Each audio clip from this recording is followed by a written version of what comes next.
I am going to be moderating this panel today. So this is the second research methods workshop in collaboration with SMA and CARMA. So we're very excited to have you all here.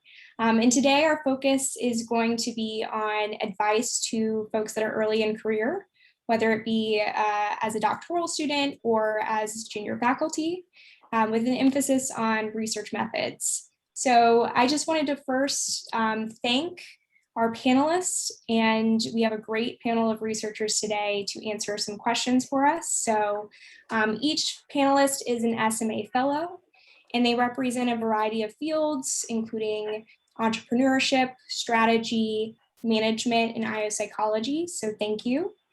And each of them have demonstrated innovative research methods in their substantive research, but also contributed to the research methods literature on moderation, mediation, text analysis, psychometrics, and more.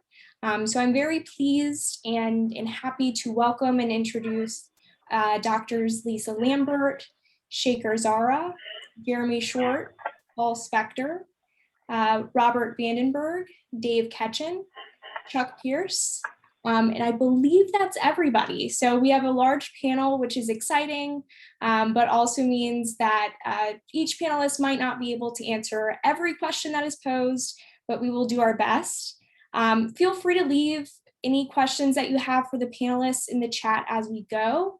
I can't promise that I will be able to address them as they appear, but I'll be sure to make sure that we get to them in our Q&A portion, which will conclude the workshop at the end. So about 15 minutes will be reserved for that time and those questions that you may have. But with that being said, I will go ahead and kick us off with the first question, which will be just telling us about where your research methods interests began and how you saw those interests really transform into publication or actual research activity. So I'll just start by whoever is appearing on my screen first. So I have Dr. Zara up in the corner. So if you have a response, we would love to hear your thoughts. Thank you. I appreciate it. I noticed, first of all, that I have a lot of friends on the panel, but 3 of us used to be at Georgia State, so I thought that's really interesting. I started my interest in research interest like most of us as a consumer of research interest, of research methods. And of course, the reviewers are sometimes not so very kind, but sometimes they're educational. So they pushed me extremely. I was there at the beginning of the field of strategy, where kind of methods were a little bit loose, and over time you see the rigor becoming a big issue. And that really actually pushed me to go back, take classes, learn from people, talk to my colleagues, and that translated into better and better and more rigorous research. So I'm more and more getting into the publication side of that, but most of my career has been, it is that consumption that appears within the papers that where I had my interest in research methods. Excellent. Dr. Lambert? Well, I'm one of those people who I thought I'd hate research methods. I thought that in my PhD program, I would just sort of try to skate through the classes till I could get to the good stuff that I really wanted to understand with research. And then I have some distinct memories of sort of having my eyes opened and realizing what I could learn and what I wanted. And so in the second semester of my first year, it's when I took a class by Jeff Edwards. And I had just learned about some things in an HR class, some psych contracts. And then the next week I saw a 3-dimensional picture and I thought, I need that. I need that. I don't know what that is, but I need that to answer some of the questions I want. And I realized through his class that if I didn't just try to skate through, if I actually engaged with material, my eyes were being opened to a whole new world, a whole new way of thinking that I didn't have access to before. And that to me was absolutely thrilling because, and it was difficult because I'm not a mathematical person by nature. So I was seeing things through pictures and through ideas and then gradually mapping them onto the equations and making that all work for me. And the more that I did that as I went through my program, the more I understood about the questions of substance that I was interested in. And the more I saw things that were misaligned, the more I realized that the foundations of some areas were kind of shaky. And so for me, it was a process of discovery of all this great stuff that I can understand, that I can see, that I can feel I can work with. And I'm still engaged in that. It is still exciting. It's like when I want to have some fun, I set aside a little time and I can read a research methods article, and a good one just goes, I go, wow, that is so cool. And it gets me excited to continue to do more. So I'm not sure if that exactly addresses your question, but that's how I started out. That's still how I feel. You know, I love to read other people's good work. It engages me in every respect. And so that's the basis for my interest in research methods, is what it does for me. Excellent. Thank you. Dr. Schwartz. Hi, I had starting my PhD program the summer before. I had maybe not paid attention as much as I should have in stats classes in my undergraduate and MBA. So before I started, I bought Larry Gonick's Cartoon Guide to Statistics, and that's about the speed I was at that point. Then later on, I kind of learned from folks. I had the advice from one of my mentors, Tim Palmer, that, you know, it's kind of easier to pick up thoughts and concepts in other areas, but methods are kind of hard to pick up after you graduate. So you should take as many classes as possible.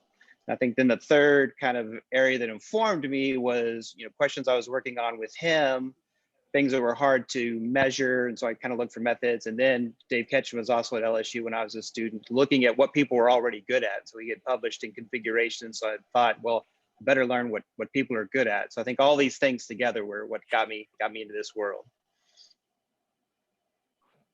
Awesome. I vividly remember a Statistics for Dummies book on one of my peers' desks in our first quantitative methods course. So we all lean on those resources pretty heavily in the beginning. Did it have good pictures? I'm not sure. I never peeked into it, but I'll find that colleague and see if she still has it, and I'll let you know. Dr. Spector, how about you? How did your interest in research methods begin? It just really started in grad school. I was always attracted to the more technical side of things.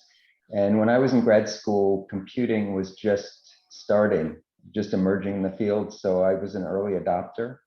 And so I just liked that sort of thing. And then when I first got out of grad school, I just started, I'd have a stream of content research going, and then I'd always have some method stuff also. Sort of, I don't know which one I would say was on the side, but I think I enjoy writing methods papers much more than I enjoy writing content, because you don't get bogged down in all the theory nonsense that the field has developed into, and you can just sort of write your ideas about methodology and deal with the technical stuff and not have to deal with all the other conceptual theoretical stuff. Absolutely. We could have a whole nother panel on the role of theory in our fields. How about you, Dr. Vandenberg?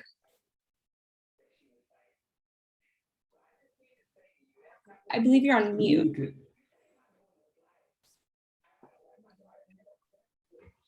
I should know this by now. 1,200 hours on Zoom. So, but I'm going to date myself. This was the summer between my undergraduate and started my graduate program, and Sid Rosen and his wife Kathy had an NIH grant. They were two social psychologists here, and they asked me to work on the grant with them during the summer, and I said sure. I had no idea what this was, you know, and they threw an SPSS manual at me, which was in those days was about that thick, okay, and I just I know they began to throw questions at me. We need to address X, Y, and Z. We need to test the relationship between this, and this. And I had no idea what I was doing, but by the end of the summer, I had memorized that whole SPSS manual, and that just kept going. And just that was truly the birth of, wow, this stuff's pretty cool. you can do a lot with it. And so like Paul, there wasn't a whole lot of computing power back then. We did most everything. We had to put it on IBM punch cards, feed it through a feeder, and pray to the card gods that you didn't make a mistake in one of those punches and stuff like that. So, but I've just continued. So I read ORM religiously. I have Psych Methods are probably my two go-to journals in terms of keeping up. And then, yeah, with the circle of people in the research methods arena, people are always sending me articles to say, hey, can you take a pre-review of this and things like that. So that's pretty much how I keep up. Excellent. Thank you. Dr. Ketchen? So I think it's like my second year of graduate school. I was in an OB seminar, and the professor, who is a pretty famous person, I won't mention the name now, that person made the statement that, hey, strategy is pretty strong on theory, but it's not real strong on methods. My old friend Shocker will remember this era where we were doing a lot of correlational stuff.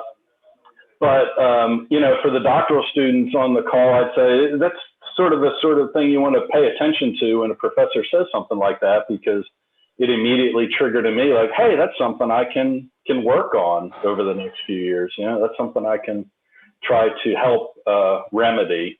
And then when I got to LSU, like Jeremy mentioned, Craig Russell was teaching a methods class where he had every student do a project of some sort.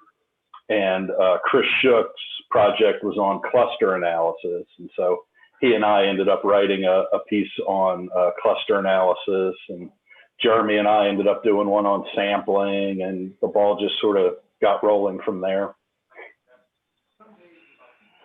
Thank you. And finally, Dr. Pierce.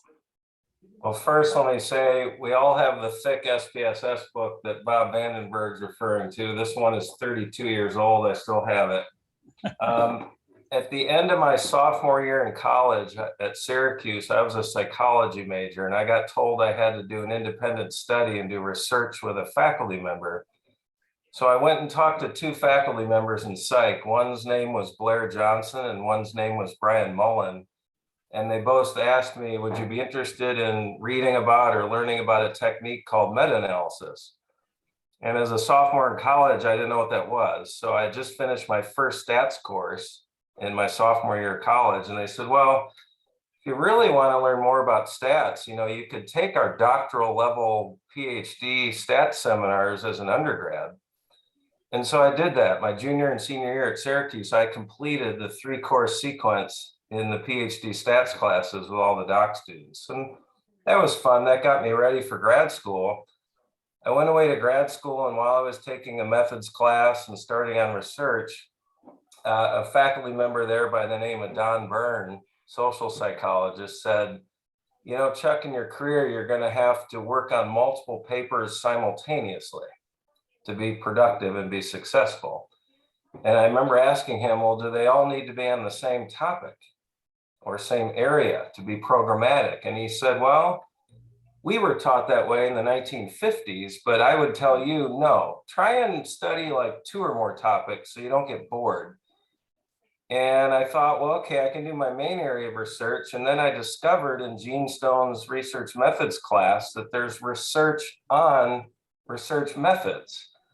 I didn't really know that till grad school. I mean, they didn't really tell me that in college. I got all this stats and methods training as an undergrad with the goal of to go do research. So that's how the methods interest came about. By the end of sophomore year as an undergrad, I was reading books on meta-analysis.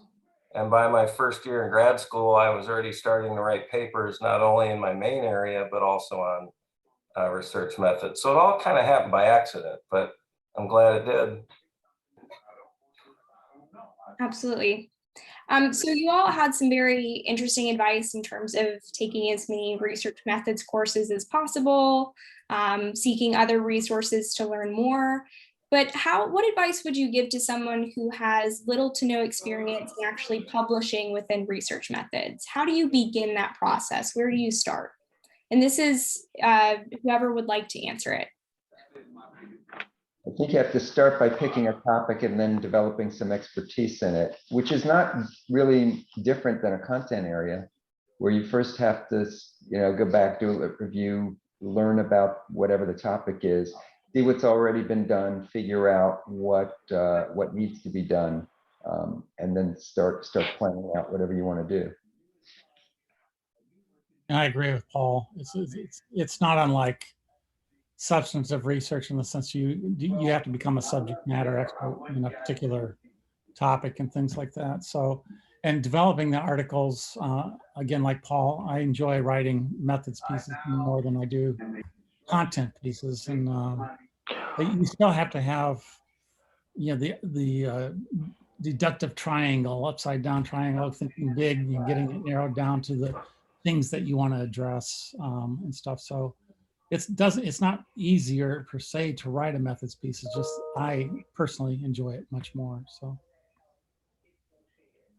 there's a shift that I saw in myself and that I've seen in all of my PhD students, where you realize that when you're reading methods pieces, books, chapters, papers, in whatever form, at some point you have to realize that that is not the word, that is not the end all and the be all of how to do it, that a person sat down and wrote that material, and it might not be right.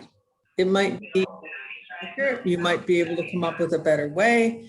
You might have another idea of how to approach similar kinds of questions, so that you have to dive down deep and master a subject area, but you also have to realize that there's something that you might be able to contribute to that, where you're asking some questions and you realize, I have read 15 papers on this, and I have been asking people, and I've gone to some workshops, and I've read some chapters, and I'm getting confusing answers, or I'm getting some shrugs of the shoulder. Well, you can do it this way because that's what other people are doing. And you realize there might be a gap there. There might be something, perhaps you have an idea for how you can do it better. And it's that shift from just being a straight up consumer to becoming intellectually engaged in that from the perspective of, maybe there's something I can add. I think we have Dr. Short raising his hand, and if we could have everybody mute themselves when you're not speaking, just to avoid feedback, that would be great. My advice would be try to find folks at your institution that, you're there to learn from other people, and ostensibly you don't have those skills starting. I certainly didn't, since I had to get a cartoon guide to get going on things. So find folks that you can anchor on in some way. And in the case of working with Dave, I don't think he would say he's the world's greatest stats expert, but he could make these very complex concepts seem simple when he wrote them up. So a lot of what you're learning is more than about the methods. It's about how to write an article, how to make complex items lucid. Maybe you're building off someone else's, they're great at theory, but they're not good at methods. So they're bringing that to the table, and you can add a bit. But to make sure that you're anchoring off folks that you can learn from, because I think so much of this is a mentor-protege relationship, and you can learn a lot from different people that aren't in your area, but probably it's challenging outside of your institution because you need a lot of help, especially early on, from folks to get going. Yes, Dr. Pierce. So, this is a debatable question or a lesson learned, I'm not sure. A strategy I took is I started writing methods papers on methods I was using in my research with others. And that was great. I don't know if I regret it. What probably would have been a better tactic would have been to try to write a methods paper on a new method I wanted to learn about that I didn't know as much about. And if you do that over time, you would then learn more different methods. I feel I've kind of narrowed myself in my career in terms of the methods I use or can write about, because I kind of stuck with that program of research. Not saying I regret it, but if you're at the front end of your career, think about that. Like, if you're going to be a methods researcher, do you want to spend 30 or 40 years only writing about moderator variables? Or do you want to do one paper on a qualitative technique, one on meta-analysis, one on a different method? You might learn more that way. And I think that could maybe make you a more versatile researcher. I'm not sure. Others might debate my point. And I'm open to hearing what people think.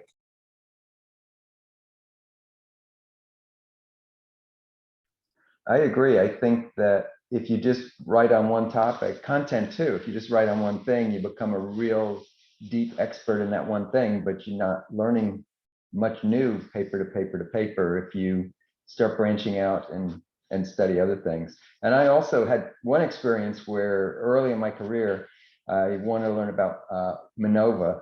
So I wound up writing a paper on it.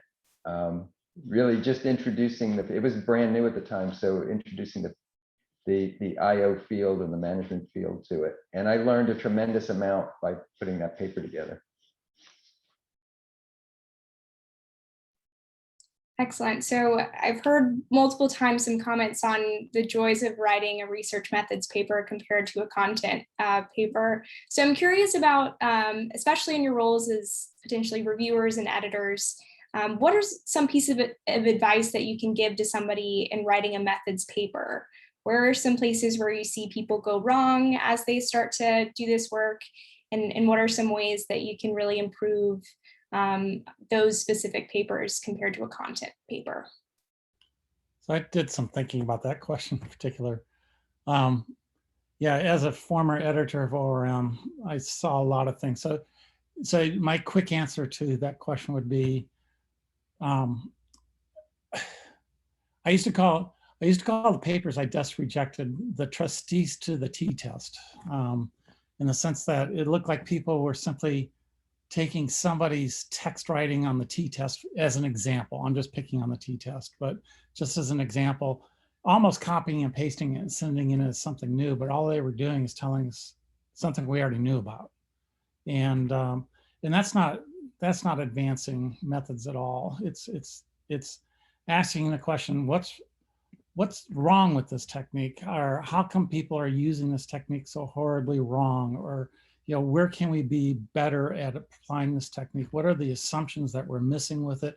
What are the assumptions that need to be held in place as you're using the technique? And right now, I guess I've been focused on SEM now for the past 20, 25 years, and I see a lot of those things like people overusing maximum likelihood estimators when they don't have normal distributions, and just a whole lot of other things and stuff. So I'm kind of going off on a tangent there, but to me, it's the bottom line is have something worthwhile to write about with respect to the method, and ask your question: Am I giving my audience something new out there? So, Dr. Short. My advice would be much simpler because I'm less good at all these methods. I would start with, can you find an article in the journal you want to publish in and say, I'm going to write an article kind of like this, except for it's going to be like that. Because a lot of papers, and of course you want to read the submission guidelines to the journal too, but a lot of papers you'll get and you'll think, why did this even come here? Or it's a very simple way to get at this issue of contribution. If you can find a similar type of contribution, maybe a paper did something with survey method and you want to do it with content analysis or whatever it is, with some kind of recipe that you can kind of vibe on and riff on versus just trying to sell through your initial submission. Awesome, thank you. And Dr. Lambert? In addition to everything that Bob and Jeremy just said, keep in mind that you want to reach a fairly diverse audience. So on the one hand, you need to convince the experts that you actually have something new, that you have something that is a true addition to research methods literature. But you also have to reach people who know a little bit about this, people who don't know much at all, and are just trying to learn it and just want to use it. And you need to simultaneously write for all of those different groups of people. So I've seen a few relatively, new to the area research methods people, and they come in and they can write something really good. It's really technical, and virtually nobody can understand it except the other experts. So you do have to find a way to, in the same 30 pages, find a way to reach all of those diverse groups of people. Excellent point. Anybody else have pieces of advice to offer in terms of writing a methods paper? Well, in continuing to discuss the publication process, I am curious to know if there are any stories that we might not know in terms of reading your articles. So any unique publication experiences that you've had that have taught you something in terms of communicating with journals. Maybe you got rejected in one journal and sought out a different outlet and achieved some success with that. Any unique experiences in that process that were tremendous learning experiences?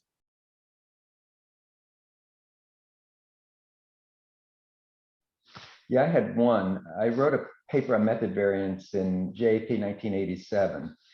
And what came out wasn't exactly what I had in mind at the beginning.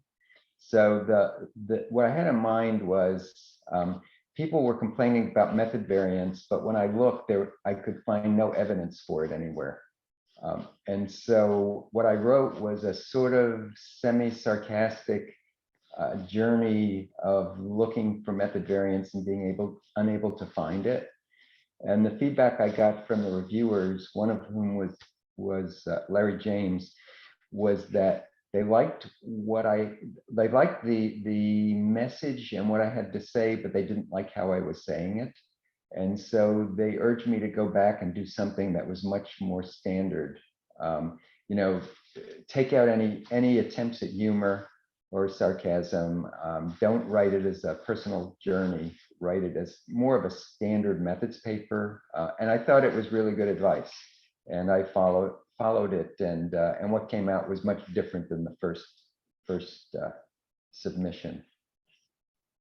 Yeah, I think we can all share some of that in other papers. I saw Dr. Vandenberg's hand first. Actually, I thought Jeremy's was up, but no. Okay. All right. So I'm trying to make a really long story short, so don't monopolize the time. Early in my career, being very focused on statistics and research methods, I got really frustrated at some of the reviews I was getting back and some of the reviewers, because they were basically throwing back advice that made it known to me that they didn't know what they were talking about. But you just can't go to the editor and say, hey, listen, you've got this reviewer who doesn't know what they're talking about, because that just doesn't play well in sense of the whole review process and stuff like that. But what this led up to was eventually, and Paul's been part of this and stuff like that, and Lisa and others, is I began to think about this thing called statistical myths and methodological urban legends. And it started out as symposia at first at the academy meetings and PSYOP and stuff like that. But then later on turned into the 2 books and a couple ORM special topic features on these things and stuff like that. So again, I don't know if I'm answering your question, but it's just, for me, that was kind of a unique experience where I was frustrated, but again, being frustrated doesn't advance things, but doing something about it does. Okay. And so that's kind of turned into, more or less for the past 20 years, kind of a passion of mine and things. So Larry Williams and George Banks and I are now leading an effort through ORM called the Reviewer Initiative. We're taking a lot of these urban legends, okay, and having experts on those particular techniques write a very short article for reviewers to say, if you're reviewing a piece with meta-analysis or t-tests, again, I'm picking on t-tests, these are the 10 things you need to look for when you're reviewing the methods section to try to avoid some of that. And so, again, I'm going off the topic. So. No worries. Feel free to take your time in your responses. And I mean, Dr. Lambert was speaking earlier about, potential feelings of frustration in terms of seeing no answer to your research methods questions that exist, not inspiring research. Interesting how those feelings can lead to some really interesting papers. Dr. Zara, did you have something to add? I believe you're on mute.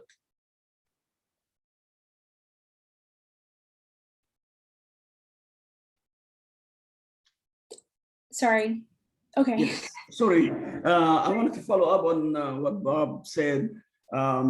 Actually, sometimes, especially in strategy, over a period of time, the field changed quite a bit in terms of methods. And we moved from all of these correlation studies to multivariate statistics, to econometrics, and so on. And each one of these stages, you have to educate the reviewers. Sometimes, even on some of the best journals, the reviewers may not be up to date. And experts vary, especially early on in the introduction of a technique in terms of how to present and the assumptions and the boundaries and all of this stuff. So it really takes a lot of education and sometimes the responses to the reviewers. And I'm sure that happens also in methods pieces, correct? There is not a whole lot of, in terms of structure, there is not a whole lot of difference. It is what we go about. Thank you. Yes, thank you. And Dr. Ketchen? So you'd asked about interesting stories. Back in the mid-90s, when dinosaurs walked the earth, Chris Shook and I sent our paper on cluster analysis that I mentioned earlier to the Academy of Management, and then like 2 days later, sent it to SMJ, which is ethical based on AOM's standards and expectations. So we actually got rejected from the AOM conference, got to revise and resubmit on virtually the same paper from SMJ and published that paper pretty readily. So I'm not sure what the moral of that story is, but I thought it was interesting. Hopefully the Academy reviewers have gotten a little better since then. So Betsy, do you mind if I respond to that one comment? Because I do, David, you don't know this happened to me. I did like 15 papers on cluster analysis. I read your paper, I had 2 more to submit.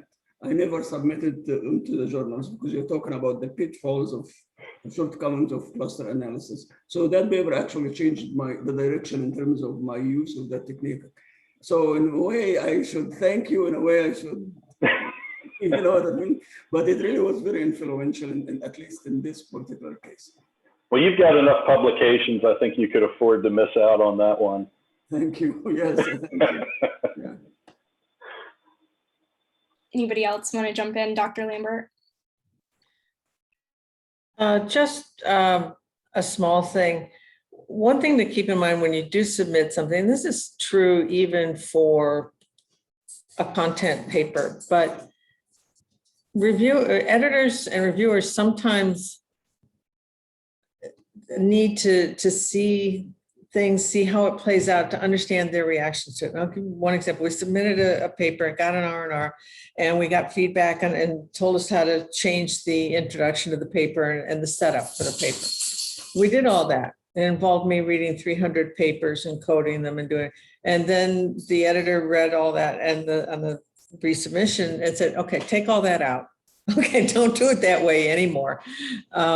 It's a learning process. I mean, the whole point of submitting things, talking to the reviewers, talking to the aide, all through the response process is everybody involved is learning stuff as you go. And that's kind of normal. And you're dealing with a very small set of people at the same time. So I've had the same experience I'm working on a methods paper with a graduate student, and we submitted it to Academy, and we were just excoriated. I mean, just as if we were the stupidest people on earth. Why would we even waste any amount of effort at all on that paper? And we read the reviews and we thought about it. And we tinkered a little bit with it, but not that much. Submitted again the following year, and the reviewers loved it. There was no change in substance. So, maybe we did a better job of crafting who should be reading it and what it was for. I'm not sure, but it really wasn't that much of a change. So the kind of experiences that you might have trying to shepherd a methods paper through resemble the structure and the range of things that can happen when you're trying to get a content paper through as well. Occasionally there's some weird things. Yeah, excellent insights from everybody. Thank you. So we have one more question that just came in through the chat on writing and publishing. Darlene, that's an excellent question that you also put. That was my planned concluding question. So you're stealing my thunder and we're going to hold off on it until later in the session. But we have a question about advice on an editorial dedicated to writing methods papers in a management related field. And if I misrepresented your question, feel free to come off of mute and also ask it to the panel at this time. Anybody's free to jump in from the panel.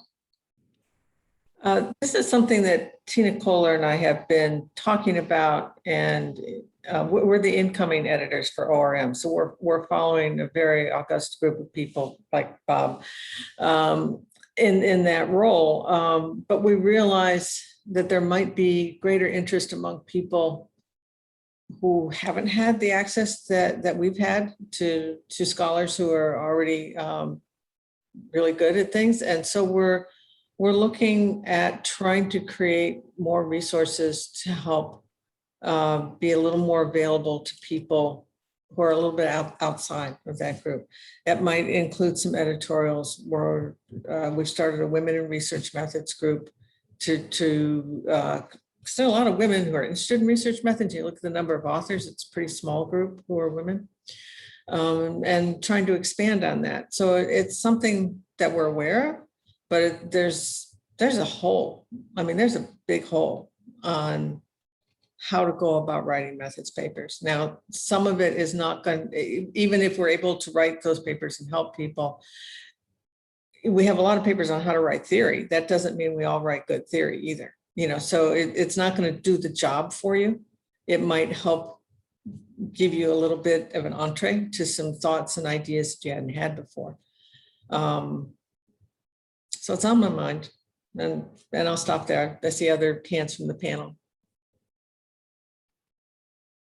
Dr. Vandenberg or Dr. Zard, feel free to jump in. Okay, let me go. JIPS has published a number of papers and editorials on Journal of International Business Studies and International Business. They really have been very, very influential. Journal of Management has published a couple of papers, correct? And Mal Schaefer, one of my colleagues, have done all of this. There are a lot of different journals. I think you need to look into your specialized area. So, and the technique that you're looking for. I think looking broadly into research methods is not that helpful. It's the area that the question you're trying to answer, I think. Thank you. Alexander, I don't know of any, but again, I don't follow everything. I don't know of any editorials that have specifically been written to address writing research methods papers. What I tell our PhD students here is, and others is, you know, if you're interested in publishing an ORM, psych methods, psych bull, applied psych measurement, you know, whatever your target journal is, I would tell you to go back and read a handful of articles from the last couple of years from each one, because there is a common structure to the articles. There's a common way of phrasing the questions at hand and things like that. And I just think if you have a target journal in mind, learn from what others have written and have successfully published in that journal. That would be my best advice in terms of doing that. So. Thank you. Dr. Ketchen, did you have something else to add? I just want to mention, you know, Jeremy's got a really nice editorial on how to write a review paper. But I think at some level, review papers all kind of look the same. You know, with methods papers, there's different tasks you're trying to accomplish. And so, you know, maybe that would need to be a series of editorials or a bigger piece that covers however many basic approaches there are, 3 or 4 or 5, to writing a research methods paper. But if you're interested in learning how to do a great review, I would look up Jeremy's editorial in the Journal of Management. Dr. Spector and then Dr. Short. I would say maybe the first thing you need to pay attention to is just being a good writer. And so there are lots of guides. I early in my career, I read Strunk and White's, I think it's called Elements of Style.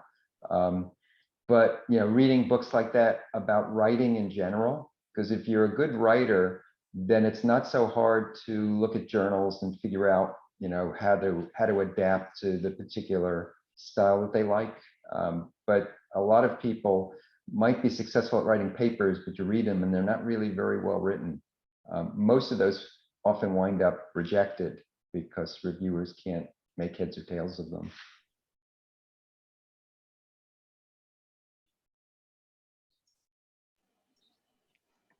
I wanted to thank Dave for being my hype man to start with.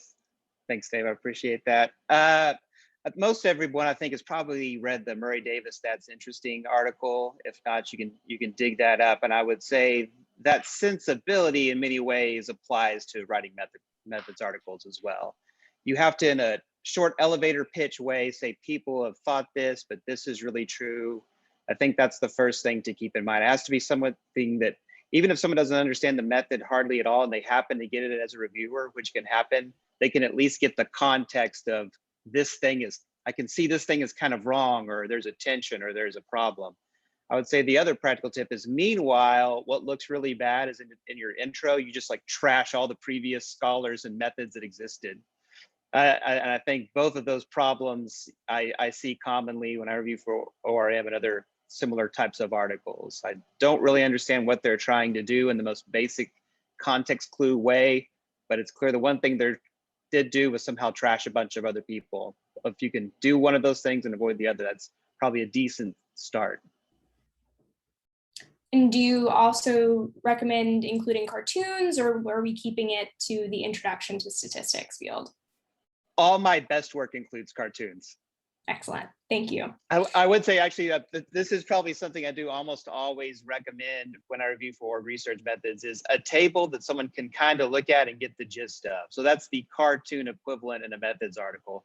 Sometimes the table outlines steps. Sometimes it's here's a problem, or here's trade-offs in different methods, but some kind of visual does help in these kind of articles for sure as well. Excellent. Thank you. So we have a few more questions in the chat, but I think I'm going to save them for the Q&A and move into talking more about managing a research program. And we've started talking about that a little bit in the beginning, but wanted to get the panelists' perspectives and opinions on how to select projects to get involved in, and when you say no to projects. So what are the sort of aspects of research ideas or projects that lead you to get involved, or to maybe turn it down? And feel free to jump in, whoever. I'll start. Okay. So since I've been around for a long period of time, the topics or the issues I have studied have changed quite a bit. So, but they have a few things in common. I like to work on things I like. Okay. So sometimes I just, because it's really nice, as some of my colleagues already hinted to, you need to stretch your capabilities, you need to learn, and at the same time leverage your capabilities, what you know, who you know, and the resources that you have. I think that is always a combination. For me, I like to write a paper that will challenge me. I don't know the end of the movie, you know what I mean? It's like watching a movie. You wanted to know there is a plot. Sometimes you make the plot kind of clearer as you write it, but you don't know the end of the movie, if you will. Some of my co-authors are much more linear and sequential. I need those to help me finish the story. So complementarity. So I like papers where I can use not only my abilities and skills, but different skills and different inputs from a lot of different people. So that is very important for me. It's more fun that way.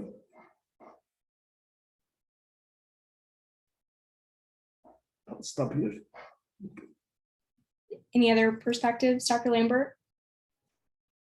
I'd say early on, like when you're a PhD student or when you're an early stage faculty member before tenure, if you get the opportunity to work with more senior people, good people, people who are publishing, who know how to do it, who are thoroughly engaged by exciting questions in their thing, and they give you an opportunity to join them, do it. Okay, because there's a lot of things you need to learn And you don't stop learning just because they gave you the PhD. So there's an enormous amount of stuff to figure out about how to identify a good question, how to frame it, how to carry it through, how to deal with reviewers, where to, all of those things. You're still learning those in your early years. And so if you have that opportunity to work with somebody who already has that, then take it. But you have to bring something with you. I mean, there's a reason they want to work with you. So what is that? What have you got that's good? What can you do for it to sort of earn your keep in collaborating with them? Hard work is sort of a given, that you're going to work like a fiend and get it done. But you also have to bring some kind of insight, some kind of skill set, something that's going to be helpful in putting those papers together. When you can take advantage of those opportunities, it would be fun to say work with other people from your cohort and not work with senior faculty. And a little bit of that makes sense, but that can also drag you down because none of you know for sure what you're doing. And so you've got to plan carefully in that relatively short period of time between when you get the PhD and when you go up for tenure. And you've got to make sure that your efforts count. So don't get bogged down too much in things that you don't know how to complete because you're not there. You don't have developed your own personal skill set yet and being able to carry them through to fruition. That's it for me. Excellent. Dr. Vandenberg? Yeah, I'll just add a little bit. There's a big difference in answering a question with me now, 40 years into my career versus me 40 years ago. And even in between those two extremes and stuff like that. Because, 40 years ago when I was starting out, there wasn't a whole lot of opportunity to publish methods papers, even though I was interested in it. And actually, I'm going to be jumping, I'll just do it a little bit to your last question that you're trying to save to the end. And that is, I was in the College of Business from the get-go, even though I came from a psychology program. And you don't get P&T in business schools doing methods papers. You don't. And so the projects I had to select back then were substantive based. So that's why you look at early part of my Vita, I maybe have had one or two methods pieces, but most of it was on organizational commitment or high involvement work processes and other types of things because you had to make a name for yourself on a substantive basis first.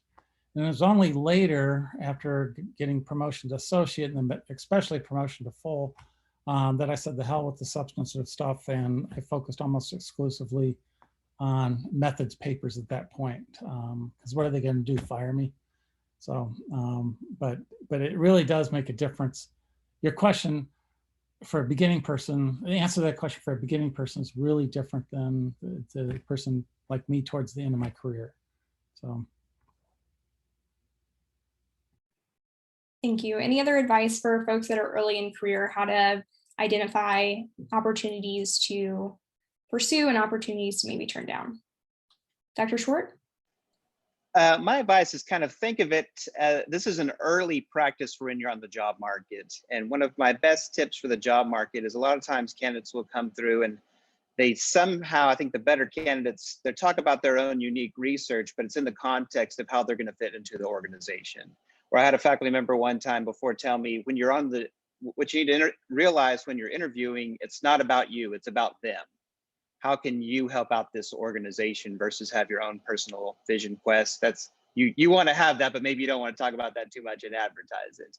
In the same way, you got into a PhD program ostensibly because you're not good at this stuff. And there's other people that are, and the only way to get good at it is to work with those people. So talking about and the thing to think about is not so much early on, you're kind of jumping too many steps to talk about how you're going to contribute or even what you're interested in. What you should kind of be interested in is learning the whole craft of the publication process. So if you can have that mindset and think, how can I contribute to this person? I'm going to learn this skill. And then hopefully the skill of writing is transferable, the skill of understanding methods, there's a lot of tacit elements in that, but they're very transferable. Hopefully you like what you're working on with folks, but that's what you're getting out of the equation through your work. I think sometimes it would be just another way to say it, it would be disingenuous if I said, yeah, come work with me and you're going to crank out ASQs every other week when I've never published one in my life. Probably what you could do learning from me is real similar to what I've done. That if you can find those relationships early on, I think that's a good idea. The other thing I always do with doctoral students is kind of set, here's a min max, like here's kind of, this would be the worst place that we would want to send this to.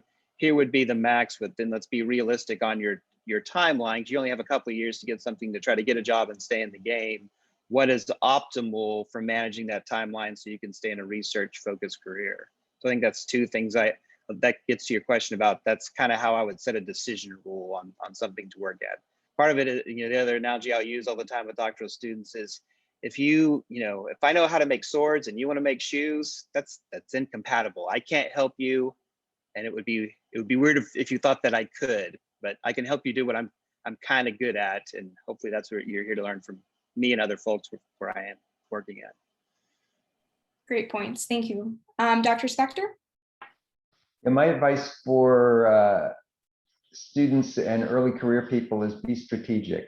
Think about what your goals are. Do you want a job in a psychology department? Do you want a job in a business school? In a business school, are you looking to go to a research one place, or are you looking for maybe more of a teaching place? And that can help you decide on where you should target your research. So if you want to go to a business school and research one, you're probably looking at publishing an FT50. Which is more content oriented than methods oriented. But you should have, if you go into a psychology department, they don't have journalists. So, where you publish is broader. You probably have more latitude. But I would be strategic. You need some sort of a programmatic focus, at least one of them. And so you should have a core of work that's in that area. Now that can be in methods or it could be in content.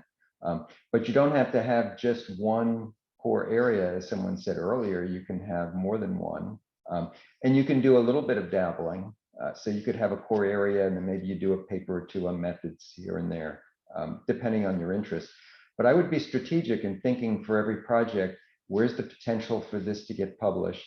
Is that getting me where I want to go? And as you go further in your career, you have more latitude of just doing more of whatever you want, no matter where it goes, no matter where it's published.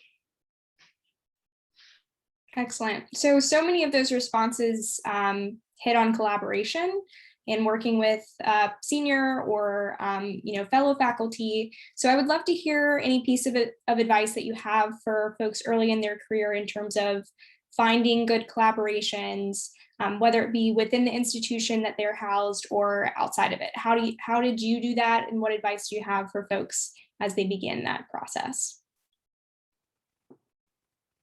Feel free to jump in. Let's start.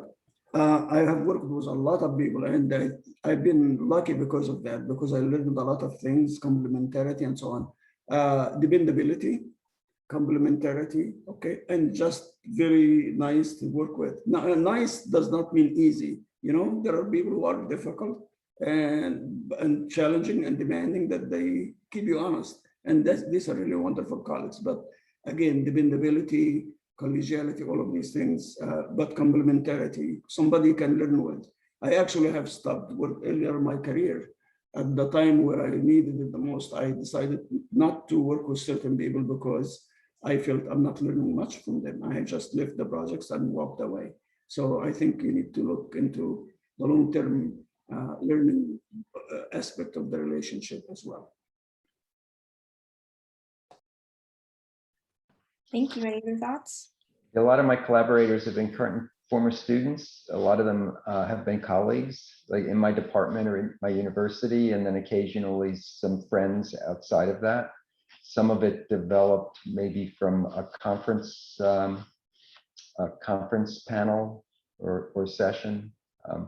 But I think the main thing I'm looking for is people who I'm compatible with, and do you have similar working styles? So in my case, what drives me crazy is if we all agree that we're going to get something done at a certain time and then somebody's 2 months late. And I'm probably driving them crazy because I'm asking them all the time, where is it?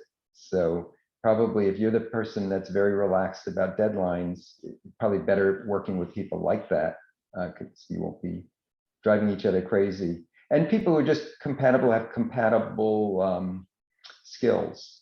You know, it's a really good collaboration sometimes when you have different skill sets. And so you can put those skill sets together and each of you learns from the other. And those can be really fun projects. Dr. Lambert? So there's a couple of kinds of things to think about when you're talking about collaborations, particularly early on. Well, one is, yeah, it makes sense to work with people with whom your working styles would mesh, you each bring something to the table and so forth. Some of those kinds of things can be handled by having explicit conversations about, okay, so we're thinking about doing this study together. How might it work? You know, where do you need to publish? Where do I need to publish? What's the thing going to look like as we do it? You know, how might we divide up the work? Who's going to take first lead in terms of writing the paper? Who's going to handle the data collection and the analyses? If you actually have those conversations, they can sort of set the framework for how you're going to go about and proceed and do the work. And instead of just sort of hoping that it all works out for the best, inevitably something will go wrong. But because you've had that kind of conversation at the beginning, it becomes much easier to have a conversation midway when you say, wait a minute, something's not working right here. Okay, you know, this isn't meshing. We're not getting done what we need to get done, or we're bumping in. Let's talk about it. Let's figure it out. Okay, so I really encourage people to have those conversations so that they understand what you're getting into, what you're each going to get, or you know, how many of you there are, what you're going to get from such an endeavor, and that helps deal with the details. What I've also seen among some of my PhD students is they worry about networking. How am I ever going to meet anybody who might want to work with me? How is that ever supposed to happen? I don't understand, you know, and they're just sort of clueless about how you even find a collaborator, somebody who isn't at your institution, for example. And what I'd say about this is get good at your own work. Okay, do something, you know, whatever papers you're working on, do them well, become your own expert. The dissertation is a key time for that. You're supposed to end up knowing more about that slice of a topic than anybody else. And if you do that really well, and you're excited about it, because you shouldn't choose a topic you don't like, because you're gonna have to live with it for too long. It should be something fun that engages you. You know, how do you avoid talking about it? Well, it's really hard to, because it's so interesting. And so you want to talk about it to people. You ask people questions at conferences. You know, you go to Brown Bag at your first job and you ask questions and you say how this relates to your work and how it moves on. And other people hear this stuff. The first collaborator I got who was not from my institution is a job candidate, a senior person. And for some reason, I was the one taking him out for breakfast. And the fool actually let me talk about my dissertation, I swear, for 30 minutes straight, because I was so excited about it. I had just done it. And I had learned all this stuff and I wanted to go on and on. And he listened and he asked questions. And then I worked with him on like 4 papers since then, because, well, it was a really stupid way to conduct a job search for somebody. But, you know, it was effective. It was clear that I was interested in that topic. And it was clear what things I knew about it that were not already in the literature, and that what I understood. He saw how that could help him with some things and then invited me to collaborate. So you've got to develop your own expertise in something, your own interest in something, so that you're always asking questions, always trying to learn something more about it, always pushing yourself intellectually a little more. And if you do that in a respectful way around other people, and you're talking to other people who share overlapping interests, something might happen out of that. Excellent, excellent. Thank you so much for those pieces of advice from the entire panel. So Dominique has posted an interesting question in the chat in regards to collaborations. And as he says, he or she says, as a junior person in a collaboration, how do you tactfully leave if you recognize that it might not be a healthy or productive collaboration? I'll jump in. So, sorry, Jeremy. I was just going to ask what would be the reason for leaving?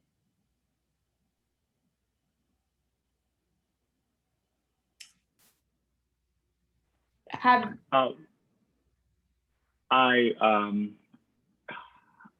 kind of wanted to leave it open for interpretation, but I guess for one example would be if you're finding early on that that you aren't compatible in certain ways, or maybe it seemed like a good idea at first, but then you're noticing that your timeline and theirs don't really align very well.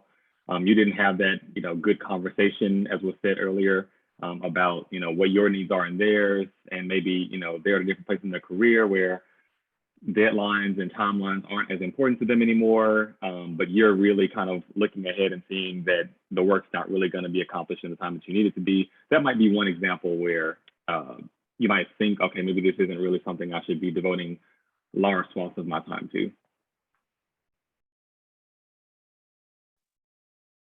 Right, it seems like Dr. Vandenberg might have a response.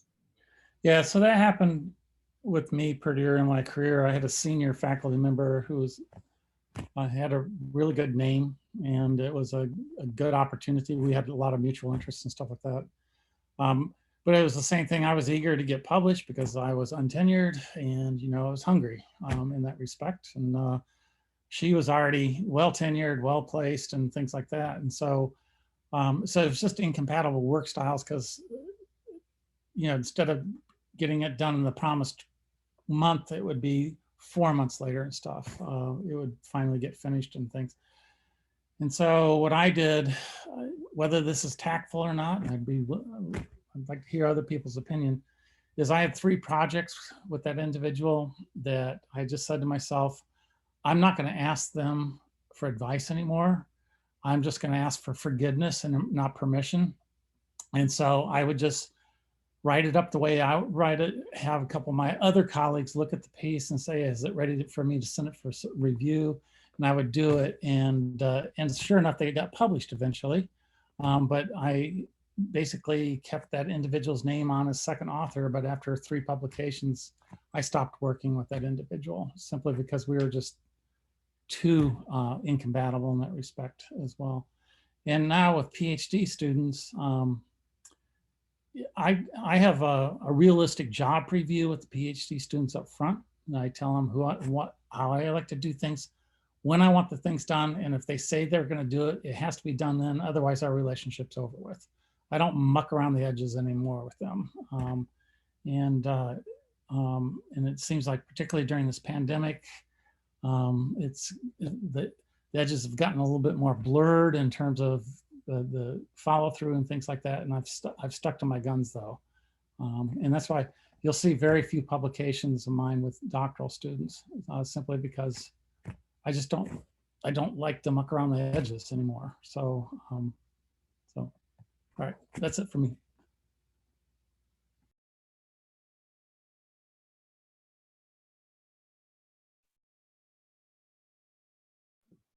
Coming back about Jeremy's question, why are you trying to leave the relationship? Sometimes junior faculty and PhD students don't have realistic expectation in terms of the time it takes to develop papers also. So you have to be careful. There are some cases like the ones that Bob talked about where you need to go, correct? And I have done that as well. I was not at all tactful as Bob was.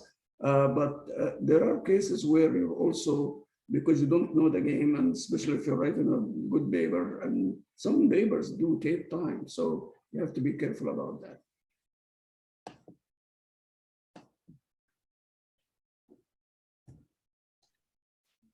Dr. Ketchen? I think sometimes folks, younger folks, less experienced folks, say to themselves, I'm going to target the most accomplished person at my institution and work with that person. And that's not always the best way to go. I think lots of times a very hungry senior assistant professor or very hungry associate professor is a better way to go, because your incentives are aligned with that person's incentives. Your age, so you're going to relate better in all likelihood. The senior, once you get to be a full professor or a chaired professor, the job really changes quite a bit. In fact, I would say that the job of a doctoral student and the job of an assistant professor are pretty darn similar. I'd say those are more similar than an assistant professor and a full professor. So just something to think about. I kind of like the model of having that young, hungry senior assistant or associate as like a primary mentor, and then having a secondary mentor who's sort of the old guy with a gray beard on top of the hill that has 30 years of experience that you can go to for a little, like Jeremy's got the beard. You can go to that person for a bit of advice here and there, but it's going to be big picture advice. It's not going to be teaching you how to write a coherent paragraph. I'm an old guy, relatively speaking. I don't have time to teach people how to write coherent paragraphs. That's just the career stage I'm at. Dr. Lambert, I think you came off of mute, but if I'm mistaken, we can move to a different question. There are some collaborations that I exited from. One was with, it's actually two of us had been asked by a very senior, extremely experienced person to join them on a project. And the two of us didn't like the way it was going. It was going to end, it was going to be framed as the shortcomings of other people. And that was going to be how a methods issue was going to be framed. And it was going to be basically poking people who had managed to sort of get through a review process from reviewers who didn't know that methods thing. And tried explaining that I thought a different approach would work, and didn't take. So I backed out. And I'm still good with that decision. Sometimes here and there, I've been linked with other people where perhaps I didn't do a good job of sort of sussing out what the paper and the project were going to be like. And I've let a couple of those just kind of die on the vine, claiming more pressing commitments. I probably should have dealt with it more head on in at least one situation. But everybody juggles many things at one time. And so it's not unusual that you're going to have some abrasions there. So if you need to get out of something, there are ways that you can, even if you're a junior person. Try to identify clearly, is it really because it's a very bad personality match? I had one of those, and I was able to get out and totally shift away from that person. That helped. On some things, I thought the project didn't have any legs and wasn't going to go anywhere. Okay. In one case, I was able to just say no. In another case, I just let that one kind of die of its own death. That's all. All right, thank you. Dr. Short? I was just going to build on Lisa's point. I agree with a lot of time. This is a pretty easy field to, as you kids say, just ghost somebody one way or another.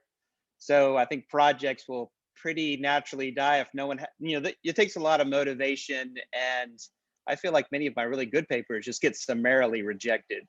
So it's pretty, if the parties aren't working very hard, sort of the assumption is this project is dead. And if you look, I would venture a guess, if you looked at a lot of our CVs, you would see a lot of us over the time through opportunities of published with a bunch of different people, maybe 100 different people or more. But I bet the number of people we publish with a lot is 10 or less, maybe. So those relationships can be really close, or you can have papers that get published for one reason or another, but probably they die a natural death. I think the question to think about as faculty member or doctoral student or whatever is, well, why are they dying? If I'm working on a paper with Dave and it dies, it's not because I knew what I was doing and he didn't. It might because I didn't want to exert a level of effort.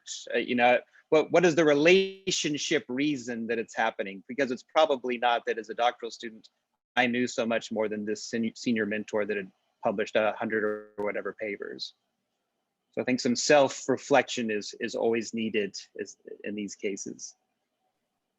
So along those lines, if you are interested in collaborating with a more senior individual, one person raises this question, and I love their dramatic quotation points. How do you go about the ask? What are the things that you would like to see in somebody reaching out to you? And how would you suggest that they do it? Dr. Zara? Okay. I get a lot of people writing to me and say, I read your paper, and I don't have a David Kitchen promoting me like he's promoting Jeremy today. I'm jealous, okay? So, but people do read your work, and they see you in action in the academy and elsewhere. So that is actually your biggest advertisement, your own work. So people do write, and they say, I have this project, I wanted to talk to you about it. On the internet, I have written papers, 4 or 5 papers with people I have never met in my life. I actually looked at their picture on online 3 years after we started together again, because we did talk, okay, and there is mutuality of interest and so on. I meet people in the academy who are interested in collaborating with me. I do the same. If there is somebody else I wanted to work with, I do approach him and say, I'm working on this project. I thought of you. And here is what it's all about. I think we can complement each other in this way. I think the notion of complementarity, and one thing that I have heard from my students and other students is that I'm too early in my career. Nobody knows me. That's probably the best time to ask, correct? We all were unknowns and will remain unknown after we're done. So I think most of the senior faculty are eager to help and eager to meet, at least that's my impression, eager to meet people who are doing new ideas. How do I know? How can I dismiss the possibility that you might be the next whatever in the field? I would like to take that option by talking to you and see if it's something I would be interested in, I can contribute to or not. Thank you. Great points. Let's move to Dr. Vandenberg, and then Dr. Ketchen can follow. So I'm just going to borrow some words that Paul said a while ago, and that is be strategic in terms of asking. Because you got to really ask yourself, why do you want that person to be a collaborator? Is it because they have a big name in the field? And don't ask them, because that's a waste of your time and their time. Yeah, so you want to ask people that will benefit you and you'll benefit them in some way, shape, or form when the collaboration is done. And that takes a lot of strategic forethought and things. So, I get probably like a lot of the other panelists, I get approached multiple times a year to collaborate on stuff. And I end up saying no 99% of the time, because they're digging for a name, not for mutuality in terms of the topic and mutual interest and things like that. So. Thank you. Dr. Ketchen? I think Bob made a great point. If you email Bob, make it clear why Bob is your #1 choice. What is it about Bob's background and skills that make him the perfect fit for the paper? I think it's also important to keep in mind, and this might sound a little harsh, but it'll be memorable, harsh and memorable. We are not running charities, right? You got to convince us that you bring something to the table, that you're a good investment. if you're going to enlist me on a paper, that's going to be what, 100, 200 hours, maybe more. Why is that a good investment? You got to have an answer to that question. If it's just, hey, help me out, that it's probably going to be a pretty short conversation. By the way, I must not be very good at this stuff because I'm still waiting for that email from Shocker inviting me to do a paper with him.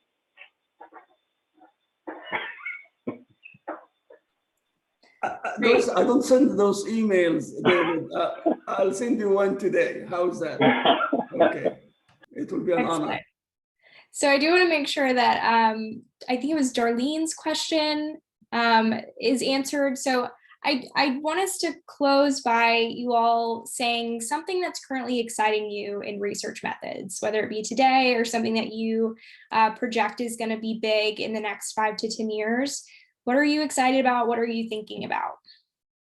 And I hope all panelists have the opportunity to share. I'm excited about the possibility of the field becoming more balanced in terms of exploratory research and more theory-driven research. Although most of the supposed theory-driven research isn't really theory-driven. Putting a bunch of boxes and arrows together and then claiming that each arrow is justified by some theory, often sprinkling 5 or 6 theories, sometimes incompatible theories. But I'm excited about, because there's been quite a bit written about exploratory methods and inductive methods. And so the one thing I'm more hopeful about, maybe than excited, is the return to a more balanced, where we'll see more exploratory methods. And there are a lot of statistical methods that are designed really for data exploration. And so I'd like to see more of that in use in content articles, as well as more written about methodological approaches.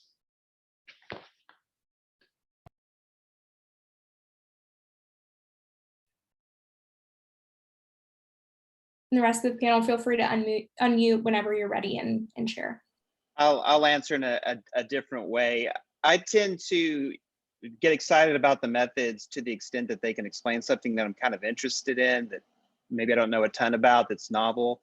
So for me, it's looking at research, starting to get more at influencers. We see so much on that in different areas, and it's a lot in entrepreneurship and crowdfunding. And specifically, we're starting to maybe look at some projects that might use Twitch or some of those kind of platforms. So how we can use the methods I tend to know a little bit about to explain phenomena that's up and coming. I think that's what I tend to be excited about. And then I know in 5 years, there'll be something else that's the next thing that's novel, and I'll be excited about that too.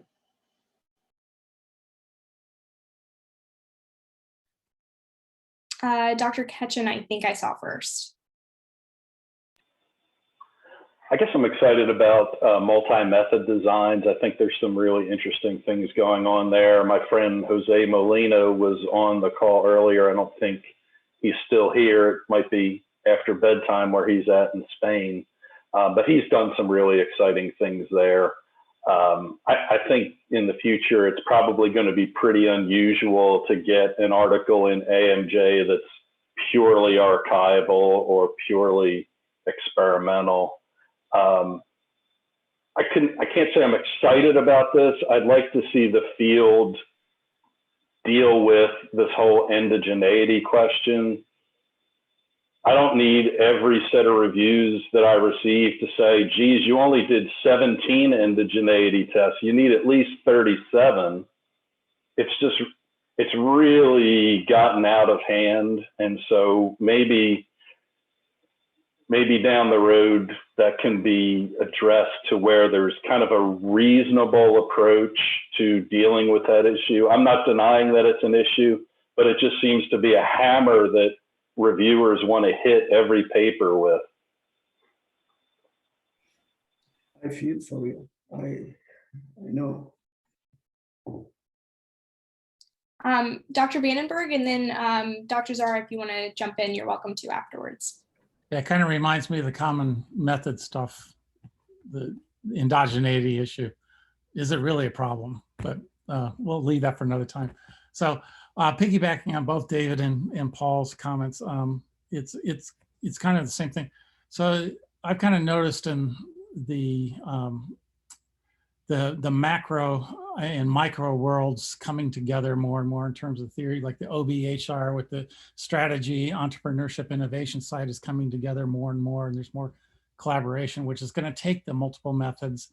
It's going to take more of the exploratory types of things to be able to successfully merge those things. And that excites me a lot from a big picture standpoint. I wish Jose was on here because would like to hear his comment, because I know he has some strong feelings about structural equation modeling. But I also like the fact that structural equation modeling, there's a lot of people out there right now keeping their finger on the pulse, because again, there's just a lot of misuses of structural equation modeling, particularly with fit indices, using the wrong estimators, and a lot of other things. So there's some papers coming on it down the pike on all of these issues.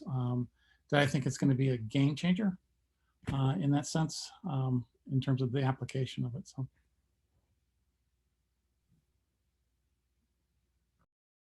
I think Bob and Dave mentioned exactly what I had in mind, which is the use of multiple methods in the same study. I think that's really, really important. Just wanted to comment on Dave's comment about indigeneity.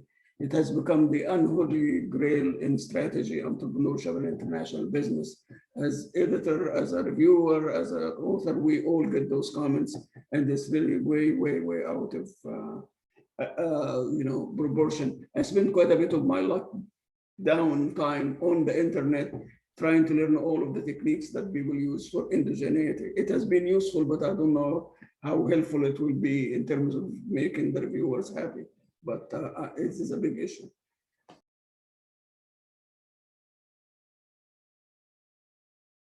Isn't it just a case of people trying desperately to draw causal conclusions from data that can't shed much light on causation? I actually suspect that. I'm grateful that you said that, because I really, my intuition and our theories don't sometimes allow us to infer causality, and the indigeneity is not only empirical, correct? So, and people forget that by definition, it can be. So, and there are situations, not only the data, but our theorizing does not allow us on the design that we use. So there are some limits on what we can do. Thank you. Can't have a research methods panel without a tangent about a research methods problem. Any of our remaining panelists have any other thoughts, things that are exciting them that they're thinking are going to be prominent themes in the next 5 to 10 years? I guess I really don't think that way. I am not skillful enough to figure out, what's going to be the new thing coming up in 10 years. But I do see, just in general, we need to get better and better. The standards are higher.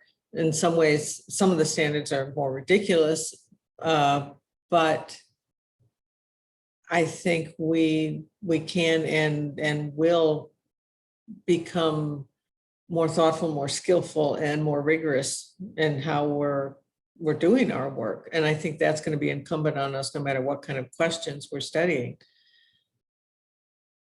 But I really don't know, what the new thing will be. I think one answer I would put it back on the folks watching it. The new thing should be what you're bringing to the table working with people. If you can learn our stuff, that's good. That's the starting point.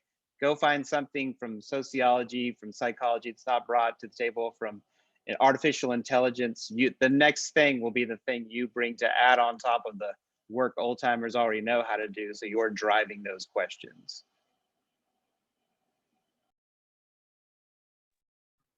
Excellent comments. So I will note that we have about 5 minutes remaining, and I want to use that time to make sure any questions that were asked in the chat or that weren't asked already are proposed, but want to be respectful of everybody's time and the panelists' time, so we will stop at 5 p.m. One question that came up in the chat that we didn't address was about potential lack of confidence in working within research methods, particularly as potentially being a woman in this field. Any piece of advice for that, or just in general gaining confidence in doing research methods work? I think confidence comes from experience. So it's just the more you work on projects, the more you use your method skills and work on developing your method skills, the more confidence you'll get. The one thing about the gender side is, I think that's changing, because I can remember not too long ago that my male graduate students would take all the methods courses and get expertise in methods, and the female students usually didn't. And probably in the last 10 years, I haven't noticed much difference between them, that sometimes the female students wind up the most skilled at using the really complicated statistics that become M+ experts and other statistics. So I think that unless USF is different, I think it's changing. But I think the way to gain confidence is just through a series of successful experiences, and it comes with time. Dr. Lambert, definitely want to get your perspective here. I think there is still a gender thing. I mean, I see the same thing that Paul does. More women are taking the classes, more women are developing the skills. I think we still hesitate to use the skills more often. Every woman I know who has published research methods paper had somebody behind her, including some of the men in this panel right now, who basically helped them along and said, "It's how you do it," and taught them things. And I know that's true for a lot of men too, but I think to some extent we still hold ourselves back. And I think we question too much, and we say, well, I'm not really sure it's good enough, so I'm not sure, I'm not going to put it out there just yet. There are still some gender things going on here. And I think one of the things we need to do as individuals, and I mentioned the Women in Research Methods group, we have a website and Facebook page, and Teen Color just started a LinkedIn page too, is we need to develop some more mechanisms to give each other spaces to try ideas out, to support each other, and to push ourselves out there just a little bit more. And I know time is short, so I'm gonna let Bob speak before I move on there. Yeah, just real short. Keep in mind, with few exceptions, there are a few exceptions out there, the research methods community, both in like the IO psychology, the management area and stuff like, they are a great group of friendly people, and they are so willing to give out advice and things like that. So if you have questions and stuff, I would just say, start posting it on RMNet or reach out to somebody who has the expert you need. I think you'd be so pleasantly surprised at how willing they would be to give you an answer and things like that and point you in the right direction. So I've said my piece.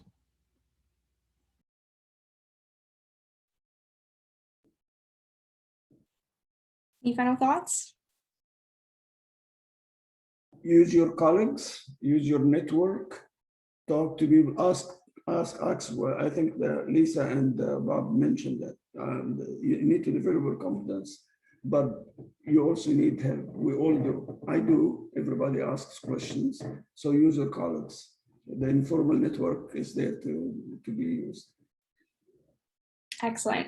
Thank you so much to our panel. I also want to thank Dr. Williams, Larry Williams, and Dr. Lisa Lambert, who have been sort of spearheading this collaboration between SMA and CARMA.